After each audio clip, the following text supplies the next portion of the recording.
La palabra con nosotras, con nosotros. Una reflexión de la palabra cotidiana en diálogo con el acontecer de la comunidad.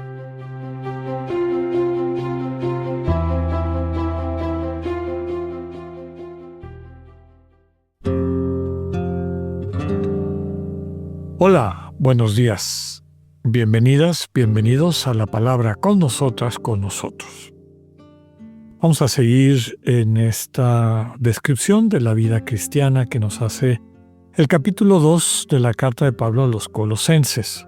Nos quedábamos en este énfasis necesario en la referencia al Señor Jesús para la salvación y cómo en el proyecto de Dios todo queda subsumido en el Señor Jesús. Él es el que salva. Él es el que redime nuestra vida de todo aquello que nos impide encarnar el amor correctamente. Y por eso muchas de estas figuras o presencias en las que creían los colosenses quedan puestas en segundo término. El versículo 15, el último que comentábamos, lo dice con toda claridad.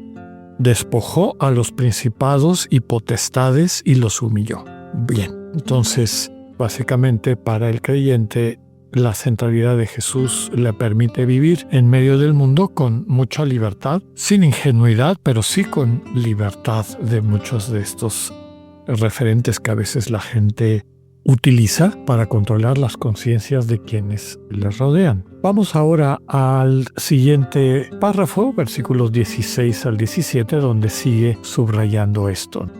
Dice el texto: Por tanto, que nadie los juzgue por asuntos de comida o bebida, por no respetar fiestas, lunas nuevas o el día sábado. Todo eso es sombra de lo venidero.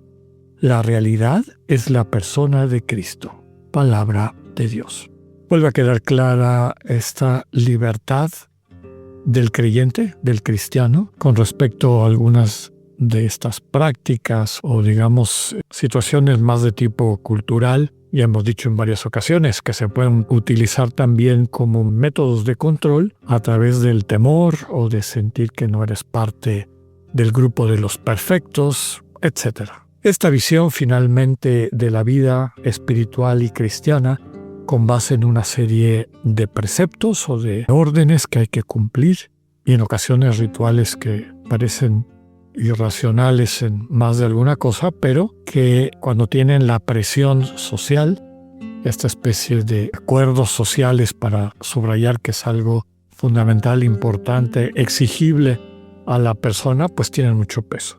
Como vemos desde el inicio de nuestra fe, esto ha llevado a los cristianos a sentirse libres con respecto a estas prácticas. Lo fundamental es la relación con el Señor Jesús, el vínculo a la comunidad como espacio donde se concreta la comunión a la que Dios nos invita y la misión compartida de ser buena noticia, de transmitir esa forma de vivir en el mundo. Esta libertad en el espíritu tiene de manera concomitante el crecimiento de una ética. Ya lo hemos comentado en otras ocasiones, dejar atrás una visión más moral en el sentido clásico del término, una serie de descripciones de qué es lo que está bien y lo que está mal, pero sobre todo vinculadas a una cultura, a un tiempo, a una serie de prácticas, costumbres de un grupo social, y movernos más hacia una reflexión ética, en este caso la ética del Evangelio. Los principios de buena conducta, de vida buena, que nos transmite el propio Evangelio. Y cómo eso se va introyectando en la sensibilidad del creyente, que no es un permiso a hacer lo que nos da la gana, sino a ver realmente dónde está el bien. Y no quedarnos circunscritos a algunos de estos referentes morales, en ese sentido, como les digo, de normas o decretos propios de una cultura o de una sociedad, sino tratar de seguir profundizando en el bien en sí, el bien sobre todo transmitido en el actuar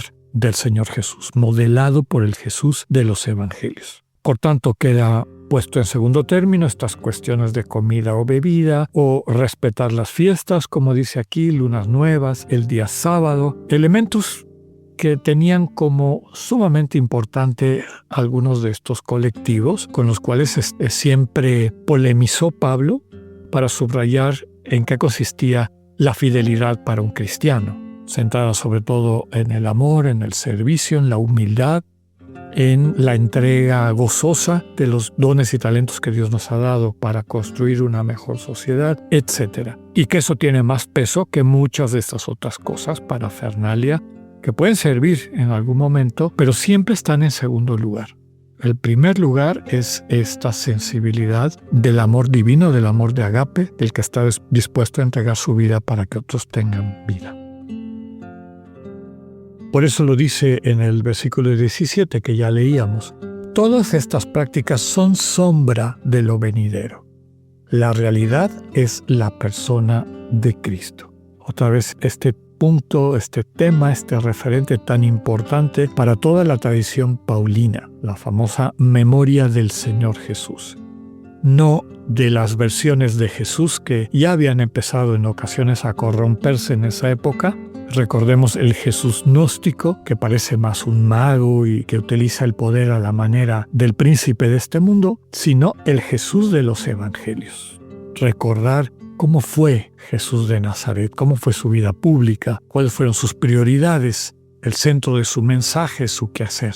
Esa es la realidad, nos dice este versículo 17.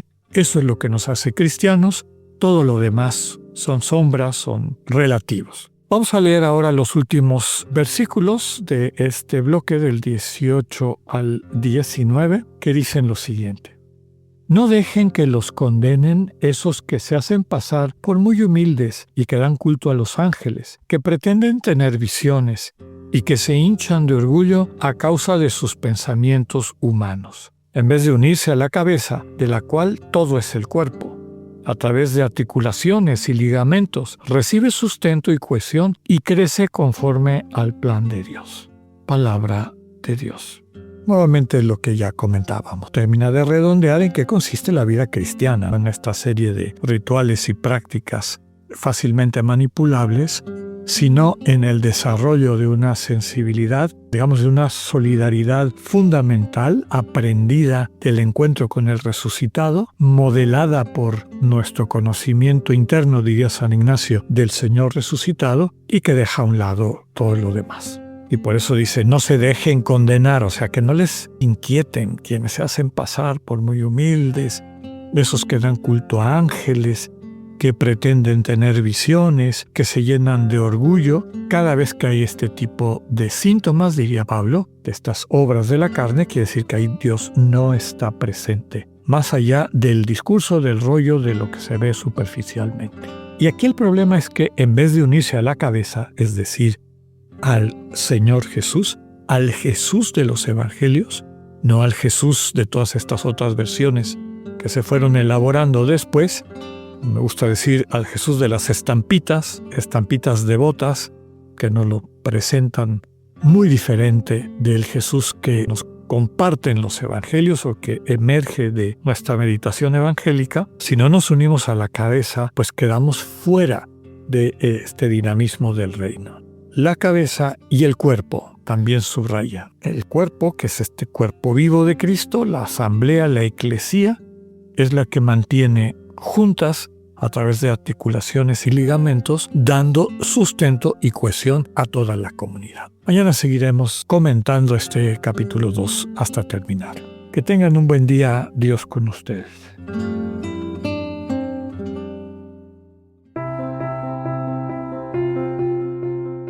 Acabamos de escuchar el mensaje del Padre Alexander Satirka. Escúchalo de lunes a viernes a las 8:45 de la mañana por Spotify o por radioiberoleón.com. Esta es una producción del ITESO, Universidad Jesuita de Guadalajara, y Radio ITESO 95.1.